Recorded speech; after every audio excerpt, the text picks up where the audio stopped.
Hello everyone, welcome back to your YouTube channel CS Insight and this is CS Stuti Mahajan। तो आज के session में हम discuss करेंगे RCM on renting commercial properties. Let's see.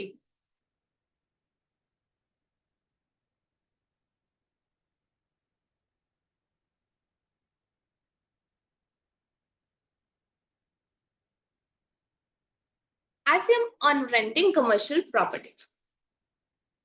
तो वहीं अगर हम बात करें आरसीएम की, reverse charge mechanism under GST.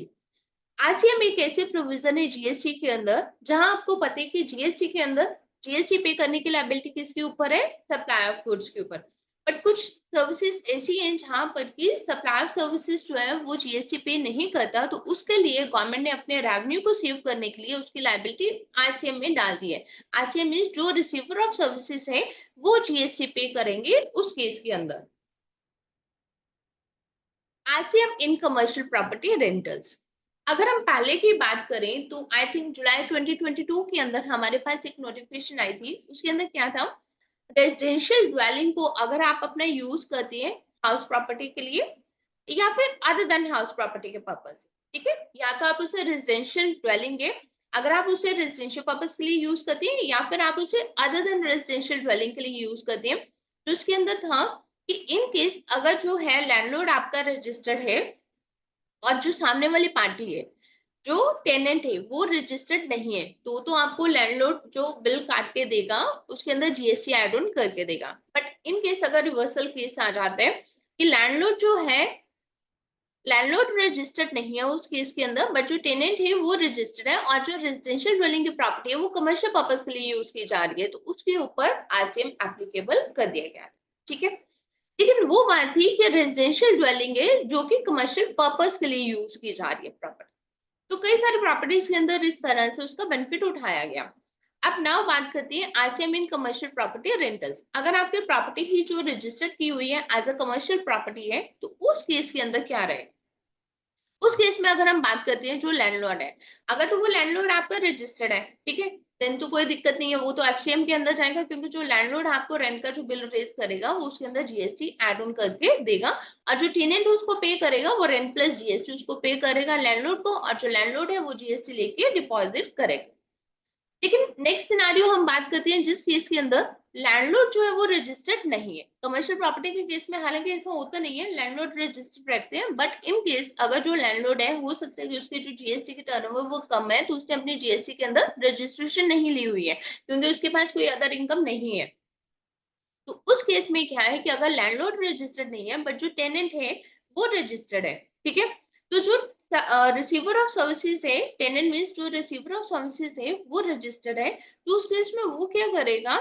वो आरसीएम में जीएसटी जो है डिपॉजिट करेगा, रेंट के ऊपर जो जीएसटी है उसको डिपॉजिट करेगा। So that means commercial property के केस में अगर लैंडलॉर्ड रजिस्टर्ड नहीं है बट टेनेंट रजिस्टर्ड है, तो उस केस में रेंट के ऊपर जीएसटी पे करने की लायबिलिटी किसके ऊपर आ गई?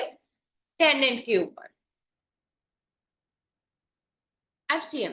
नहीं, अगर हम बात करें फॉरवर्ड चार्ज मैकेनिज्म की, तो वो अभी हमने डिस्कस कर लिया कि अगर आपका लैंडलॉर्ड रजिस्टर्ड है तो उस केस में जो जीएसटी रेंट के ऊपर जाएगा वो एफसीएम बेसिस के ऊपर ही जाएगा।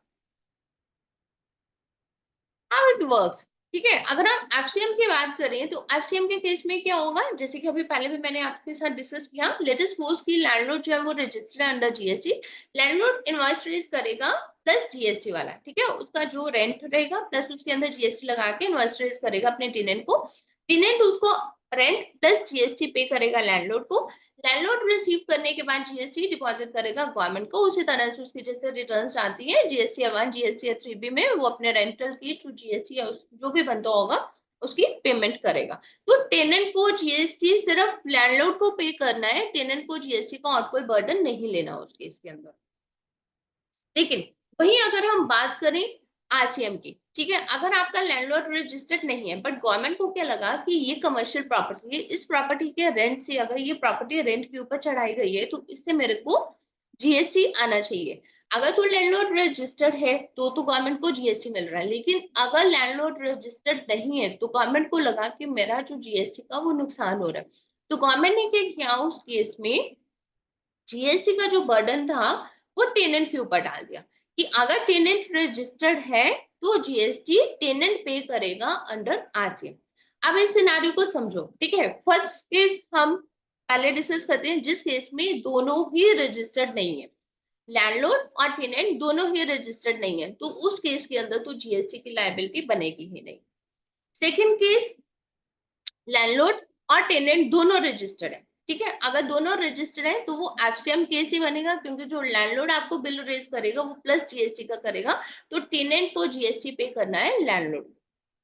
थर्ड केस, अगर लैंडलॉर्ड रजिस्टर्ड है, टेनेंट रजिस्टर्ड नहीं है, तो अगेन वही केस एप्लीकेबल हो जाएगा, जिस केस में दोनों रजिस्टर्ड है तो वो एफसीएम ही एप्लीकेबल होगा। And the fourth one is कि अगर लैंडलॉर्ड रजिस्टर्ड नहीं है बट टेनेंट रजिस्टर्ड है, ठीक है। इस चीज को समझो, लैंडलॉर्ड रजिस्टर्ड नहीं है लेकिन जो टेनेंट है, जो कि रिसीवर ऑफ सर्विसेज है, वो रजिस्टर्ड है अंडर जीएसटी।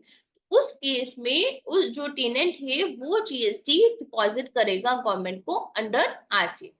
मींस गवर्नमेंट ने अपना जीएसटी कहीं नहीं छोड़ा, गवर्नमेंट ने उस चीज का लोड जो है वो टेनेंट के ऊपर डाल दिया अंडर आरसीएम।